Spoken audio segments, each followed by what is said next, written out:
চলো দেখি এবার কি এই ডিমটা ভেসে থাকবে নাকি ডুবে যাবে। আজকে আপনাদেরকে স্বাগত জানাচ্ছি খুবই একটা ইন্টারেস্টিং দলগত কাজে। দলগত কাজের টপিকটা হচ্ছে কোন জিনিসটা আসলে ভাসবে অথবা কোন জিনিসটা ডুববে। এই দলগতভাবে কাজটা করার জন্য অনেক শিক্ষার্থী আমাদের সাথে যুক্ত হয়েছে। টিম এ এবং টিম বি। এটা হচ্ছে টিম বি এর জন্য তেল রয়েছে, কাপড় ধোয়া নীল রয়েছে, একটা স্ক্রু রয়েছে। এবং টিম এ এর জন্য খেয়াল করো তেল রয়েছে, বালু রয়েছে এবং এখানের মধ্যে পানি রয়েছে। আমি এই জায়গার মধ্যে টিম এ এবং টিম বি এর কোন কোন উপাদানগুলো রয়েছে সুন্দর করে লিখে দিয়েছি। ওরা প্রথমে এখানে আসবে, আসার পরবর্তীতে এই টোকেন দুইটা নিয়ে যাবে। তারা নিজেরা আসলে গ্রুপ ভিত্তিক ভাবে চিন্তা করবে কার ঘনত্বটা বেশি এবং কার ঘনত্বটা কম। এর পরবর্তীতে তারাই এসে সামনাসামনি এক্সপেরিমেন্ট করে দেখবে তারা যে লিস্টটা করেছে সেটি কি সঠিক নাকি ভুল। তাহলে টিম এ থেকে আমি একজনকে এবং টিম বি থেকে আমি আরেকজনকে ডেকে নিব। এখন তারা কি করবে, তারা এখন গ্রুপ ভিত্তিক ভাবে ডিসকাশন করে নিবে।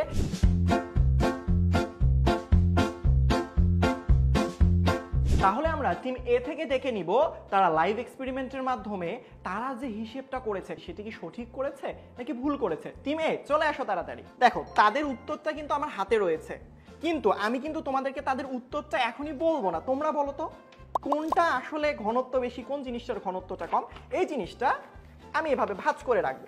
এখন তোমরা এই তিনটা জিনিস এক্সপেরিমেন্টের মাধ্যমে দেখাও তো।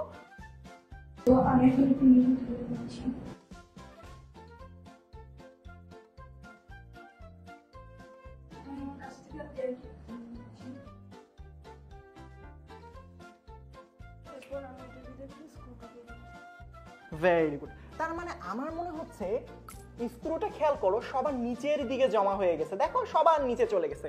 তারপরে কিসের স্তর পড়ছে বলো তো? নীলের স্তর পড়ছে। এর পরবর্তীতে কিসের? তেলের। Very good. সব থেকে বেশি ঘনত্ব স্ক্রুর, যেহেতু স্ক্রু সব থেকে বেশি নিচে। চলো দেখি তোমরা কি লিখেছো। ওয়াও, তারা সবার প্রথমে কিন্তু স্ক্রু লিখেছে। তার পরবর্তীতে নীল। আচ্ছা ভেরি গুড। তার পরবর্তীতে তেল। তারা কিন্তু খুব সুন্দরভাবে এক্সপেরিমেন্টের মাধ্যমে দেখলো এবং তারা কিন্তু সঠিক উত্তরটাই দিয়েছে। এখন আমরা টিম বি কে ডেকে নিব। টিম বি কিন্তু তাদের মতো করে লিস্টটা সাজিয়ে ফেলেছে। দেখি তোমরা কি কি লিখেছো। আমি কিন্তু এটা লিস্টটা দেখবো না, তোমাদেরকেও কিন্তু দেখতে দিব না। তোমরা বলো তো এই তিনটা জিনিসের মধ্যে ঘনত্ব কার কম অথবা কার বেশি। ধন্যবাদ। প্রথমে আমরা পানি ঢেলে নিব, এরপর আমরা তেলটি নিতে পারি, এরপর আমরা বালু ঢেলে নিব। ওয়াও, তাহলে তোমরা বলো তো এই তিনটার মধ্যে কার ঘনত্ব সবথেকে বেশি? বালু। বালুর ঘনত্ব। দেখি তোমরা কি লিখেছো। বালুর ঘনত্বটা বেশি, সঠিক লিখেছে কিন্তু তারা। 2 নম্বরে ওটা স্তর পড়ছে বলো তো? পানি, তাই না? তার পরবর্তীতে আমরা দেখতেছি তারা পানি লিখেছে। তার পরবর্তীতে কি? তেল। তারা কিন্তু সঠিক উত্তর দিয়েছে। টিম এ এবং টিম বি দুই টিমই কিন্তু সঠিক উত্তর দিয়েছে। অর্থাৎ টিম বি এবং টিম এ দুই টিমই কিন্তু দলীয়ভাবে জয়ী হয়েছে। আশা করি আমরা প্রত্যেকে ঘনত্বের টপিকটুকু খুব ভালো করে বুঝতে পেরেছি। তোমাদের জন্য আরেকটা সারপ্রাইজ রয়েছে, সেটা হচ্ছে এটা 1 গ্লাস পানি এবং এটা হচ্ছে লবণ পানি।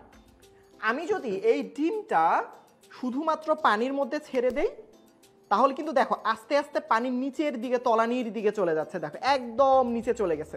ভিতরের যে ডিমটা রয়েছে সেটার ঘনত্ব কিন্তু পানির ঘনত্বের তুলনায় অনেক বেশি, যার কারণে কিন্তু পানির নিচের দিকে ডিমটা চলে গিয়েছে। একইভাবে আমি যদি পানির মধ্যে একটু লবণ নিয়ে দিই, দেখো এই যে এটাকে বলা হয় লবণ পানি। দেখছো সাদা সাদা হয়ে আছে, তার অর্থ হচ্ছে স্বাভাবিকভাবে যে পানি ছিল, অর্থাৎ লবণ পানির ঘনত্বটা কিন্তু স্বাভাবিক পানির ঘনত্বের তুলনায় অনেক বেশি। চলো দেখি এবার কি এই ডিমটা ভেসে থাকবে নাকি ডুবে যাবে। ওয়াও, দেখো লবণ পানির মধ্যে কিন্তু ডিমটা ডুবে যায়নি, অর্থাৎ ডিমটা কিন্তু ভেসে রয়েছে। অর্থাৎ লবণ পানির ঘনত্ব কিন্তু ডিমের ঘনত্বের তুলনায় অনেক বেশি। আশা করি তোমরা টপিকটা খুব সুন্দরভাবে বুঝতে পেরেছো। আজকে দলগত কাজটা এই পর্যন্তই শেষ করছি। ইনশাল্লাহ আবারও খুব শীঘ্রই তোমাদের সাথে দেখা হবে। সেই পর্যন্ত সবাই ভালো থাকবে। আসসালামু আলাইকুম। অভিজ্ঞ টিচারদের গাইডলাইনে নতুন কারিকুলামে তোমাদের সম্পূর্ণ প্রস্তুতি নিশ্চিত করতে ভর্তি হয়ে যাও 10 মিনিট স্কুল অনলাইন ব্যাচে। এখনই অনলাইন ব্যাচে ভর্তি হতে ভিজিট করো কমেন্টে দেওয়া লিঙ্কে অথবা কল করো 16910 নম্বরে।